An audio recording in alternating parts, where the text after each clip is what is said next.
cooking. Yes, indeed, we're cooking. You and me, we're cooking. Cooking with Chef D.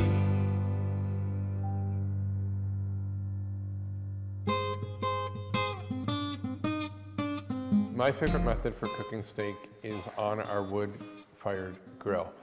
Our good friends from Brady gave me a wood-fired grill. We get some kiln-dried hardwood. We put that on, you fire it up, and you get it's not super smoky, but you still get some of that great flavor from the wood, and just especially if you're doing a striploin or a ribeye, where it's a little bit more fat, it will kind of absorb that smoke into it and give you some great flavor. And remember, when you're cooking or grilling a steak, is just a little bit of salt and pepper are all you need. I know a lot of people like Montreal steak seasoning on it, but I think that sometimes takes away from the greatness of the meat that you're tasting. Today we're talking about sexy, sizzling steaks. So I thought, I need to bring in an expert on steaks and a man who's been in the business just as long as I have, Rob Brady from Brady's Meats. Rob, welcome. Thanks for having me. It's great for you to be here. We're going to talk all about steaks, and steaks kind of made a renaissance about 10 to 12 years ago, and is that traction still going? Absolutely, yeah, for sure. This very popular. Are you finding more now that, and I've watched a bunch of Netflix episodes and that on steak, and it's kind of going to the grass-raised, dry-aged, and that's where, are your customers looking for that as well? Absolutely. Grass-fed is becoming more and more popular. People are definitely looking for it, yeah. And then, can you tell the viewer the difference between having a dry-aged steak and a wet-aged steak, as it were? Well, first of all, having an aged steak is very important, as you know yourself.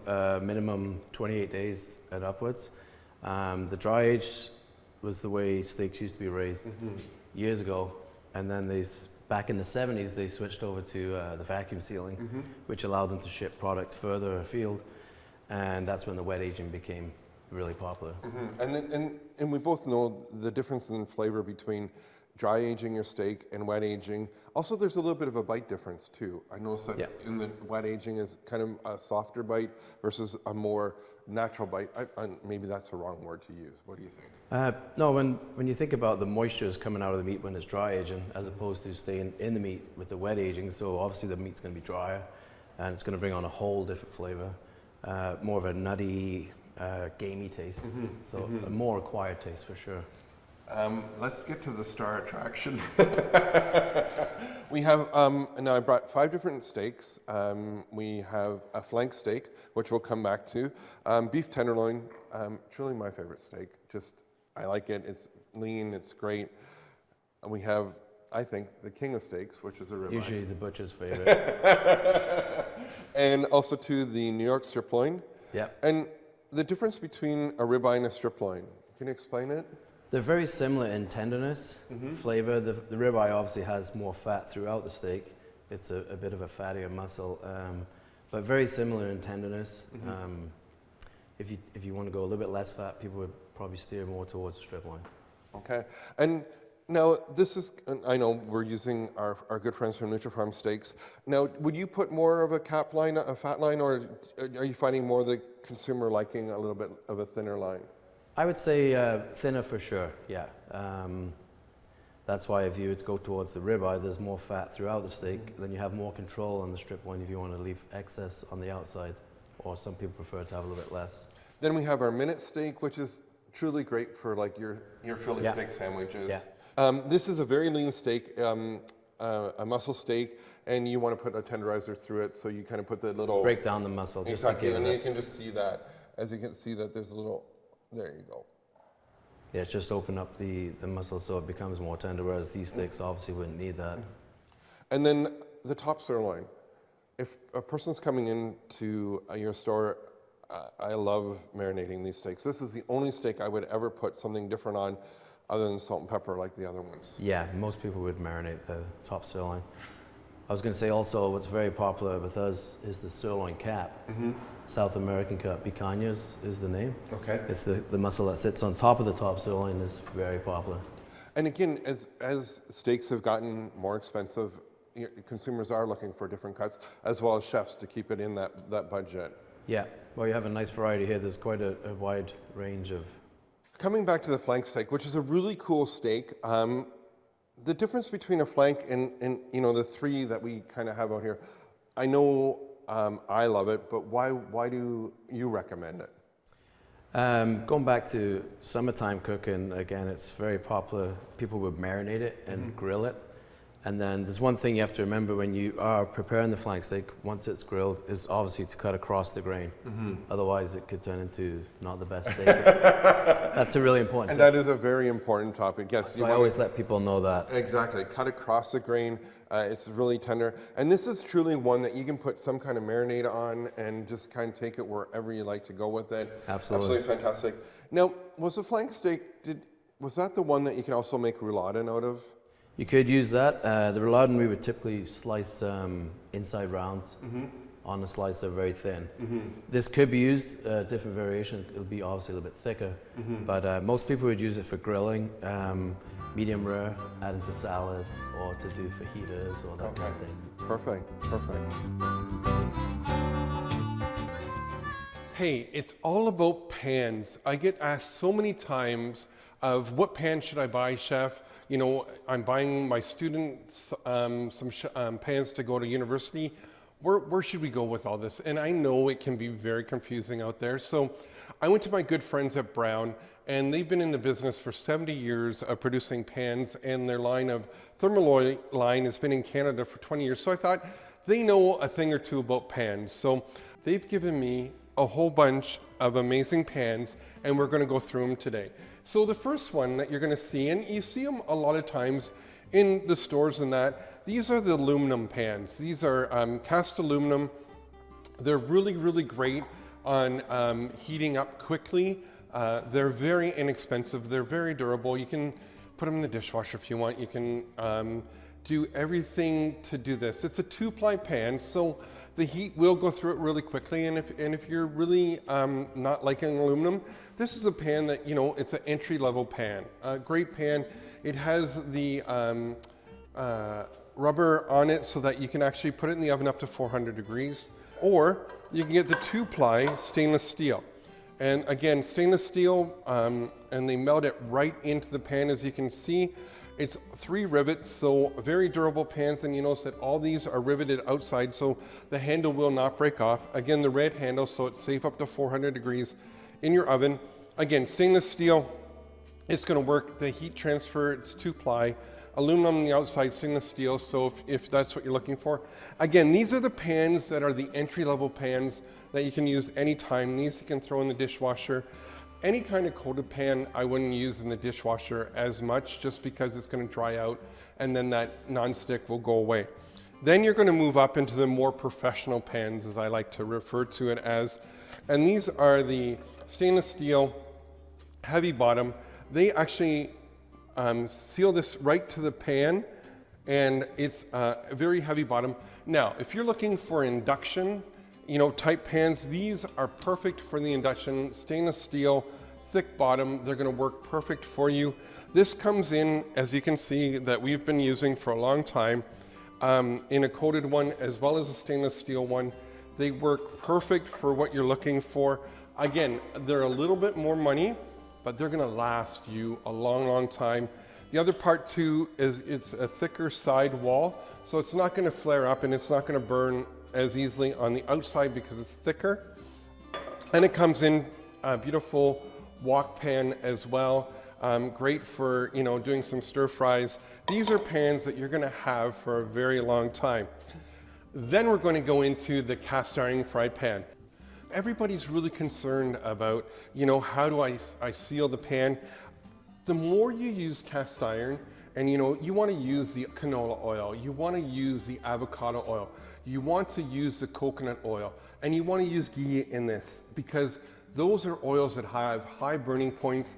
And as you can notice in the bottom of this pan, it's like you can just see where the oil's kind of stuck to it, and now it has that great coating, so it becomes less thick. And then I just wanted to show you this one because this is my pride and joy cast iron fry pan. This was my great aunt's, Aunt Marg. She used this many, many times. We'd go over to her house for not only bacon and eggs, but bread, pudding, you name it, she cooked in it. Now, The care of the cast iron fry pans, you never ever want to put it in the dishwasher. These are the pans that you just like a little soap. You never want to really let the water soak in, like sit in it. You want it to quickly, a little bit of detergent and then maybe a soft scrub will get that nice and clean. And then you can put some oil on it and away you go. These pans here, I love them. They're thick bottom. They'll work on induction, gas, propane, everything. They're tried and true. I love the old school pans. Now, this is something new, not new to the industry by any stretch, but you're seeing more and more of it. It's a carbon steel. These are heavy bottom pans.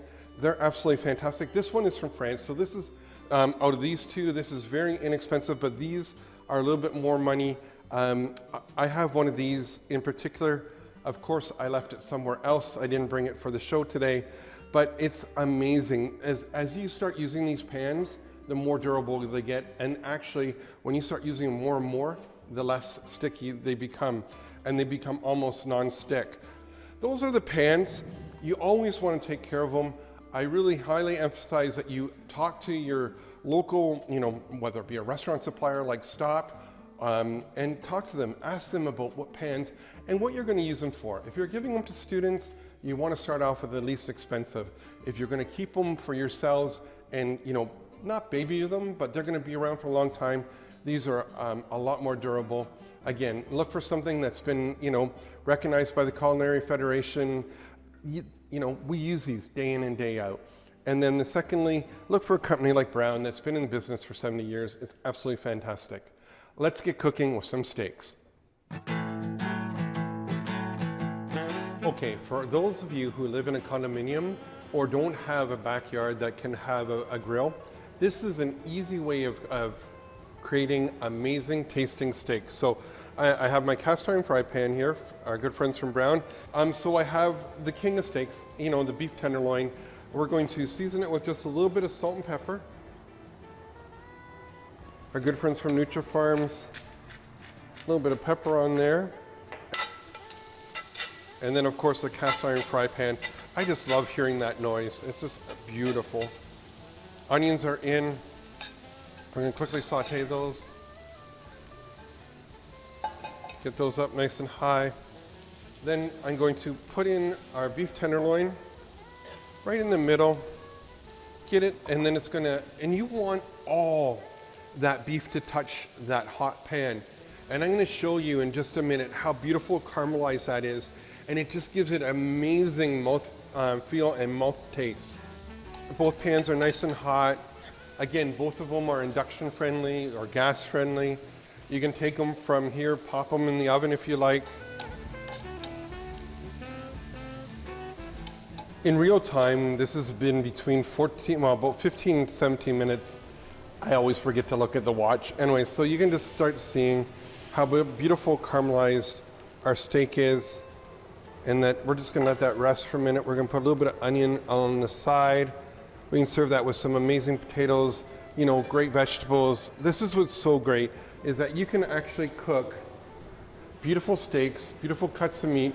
It doesn't always necessarily have to be on the grill. As you can see that we've got that beautiful caramelization on the beef. It's gonna taste amazing. Give it a quick cut. Oh yeah, look how tender that is. Beautifully medium rare, perfect steak. You can do it in your home. It tastes fantastic. It doesn't get much better than that.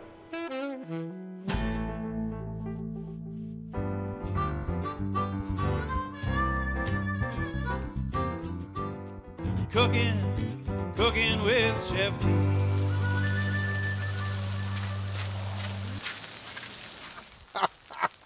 Nothing like a typical Canadian out in the snowstorm cooking steaks. We have our wood grill, some dry kilned hardwood, which is really good because we're not going to get the splattering from that.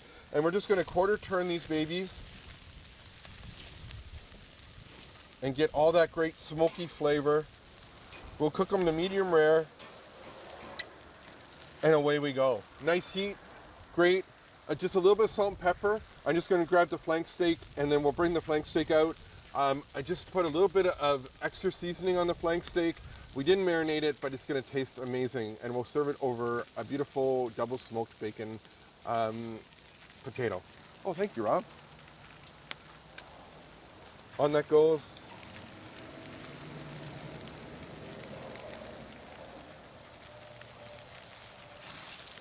Oh yeah, look at the great marks.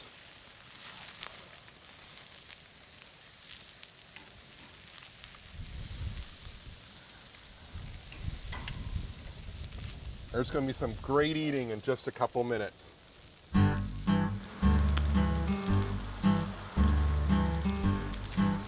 we're making a side for our steaks, and I thought, what if we do something totally different and something that's kind of outlandish a little bit? And so we're going to do a double smoked bacon stuffed potato.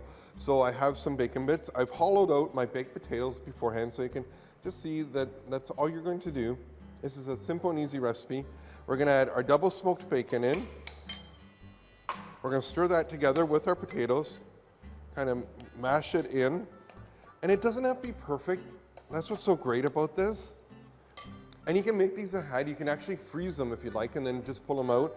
If you want, warm them up in the microwave and then finish them in the oven. Then we're going to add about a 1/4 cup of Parmesan cheese. I'm going to stir that in. And with the Parmesan cheese and the bacon, we don't need any extra salt, so that's what we're doing here. Again, mashing that in. And just see, it's just kind of incorporating in nicely. Now, most times you might use cream cheese, but why use cream cheese when you can use mascarpone cheese? It's just so much better.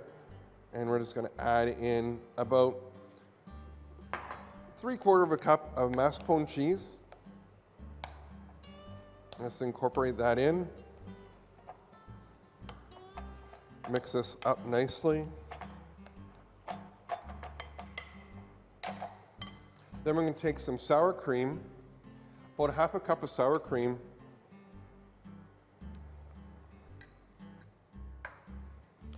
It's a full fat sour cream. We don't do anything light here.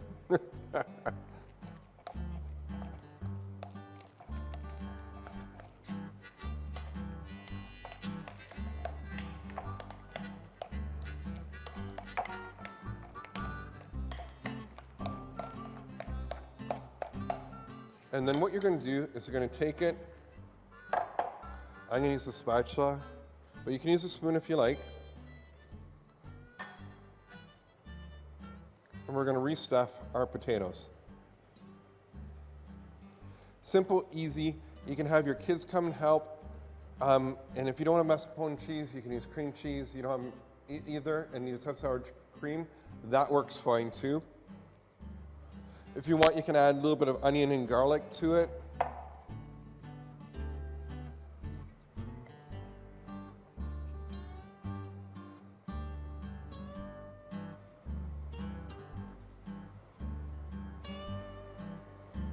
So we're going to take our potato, we're going to take it over to our oven. We're going to put it right on the rack. And we're going to let it bake there, probably between 10 to 12 minutes, and you'll have perfectly double smoked bacon potatoes. So we're going to do our minute steak, which is really great because this is a great, simple, easy, inexpensive protein that maybe when the kids come home from school, if they're older and they can use the stove, you know, you can all go through that together. But you know, it is a special order. Our good friends from Nutrafarms, or if you want to pick up the phone and give Rob, Brady at Brady's Meats a call, they'll make some for you and it'll be perfect. So we have some garlic here, which we're just going to quickly chop up.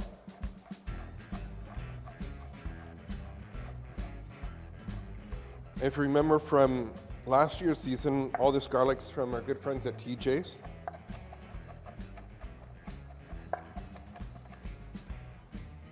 Garlic's ready. Take a leek. If you don't have leeks, you can use onions. You know, whatever you have in your pantry is what you want to use. Now, I have my fry pan on. You can see a little bit of this smoke coming from the oil, which is what we want. We want the pan to be hot. We don't want it to be cold. Grab some peppers. Nice quick chop.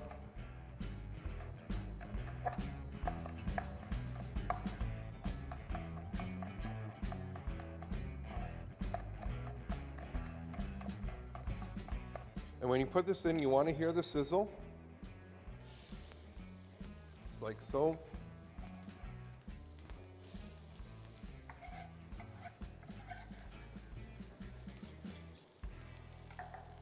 Give it a quick stir.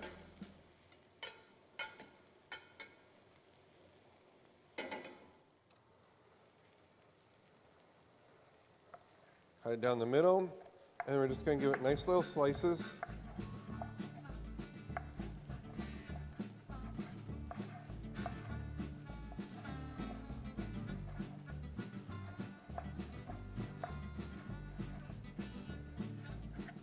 And the steak goes.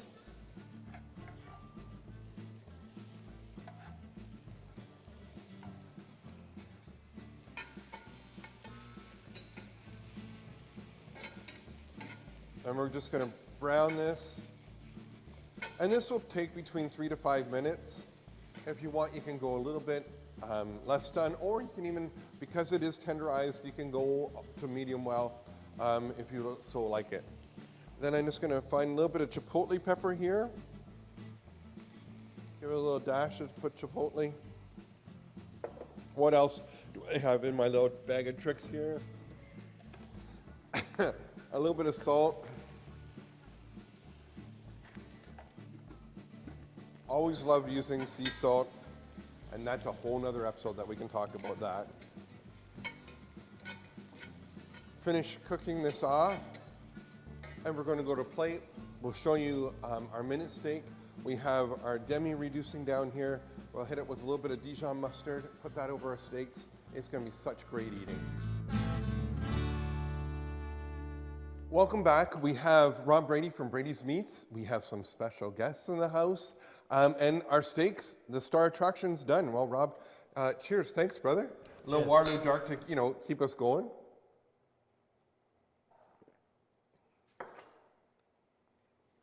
I have a sore throat. I needed a little bit more lubrication there.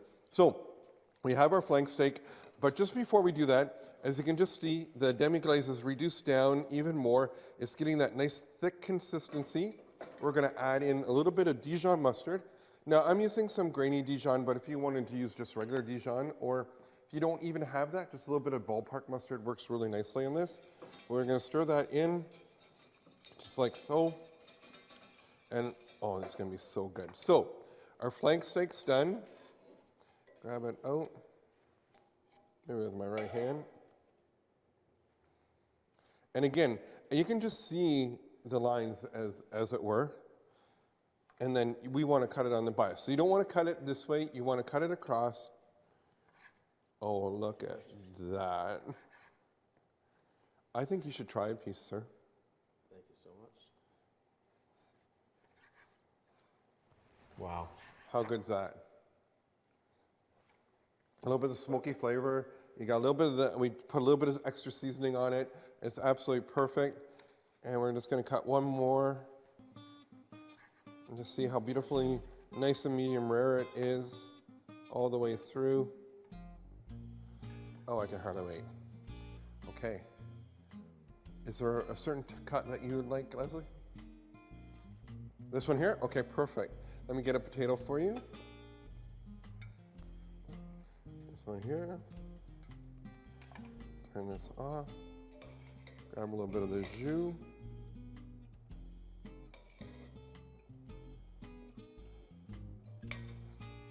And rent. Okay.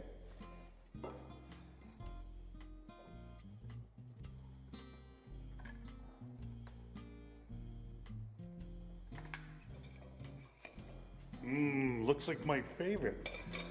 Thanks, ChefD. Thank goodness there's a chef in the neighborhood. How about the stir fry?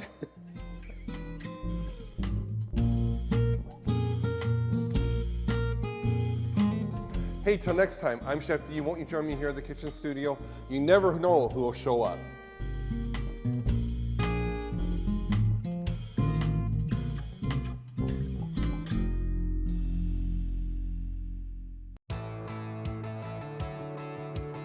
Look at that. If you want to, you can turn them over halfway through the cooking process. We're not going to look at it for about 2 hours. The whole house is going to smell amazing. The meat's gonna be tender.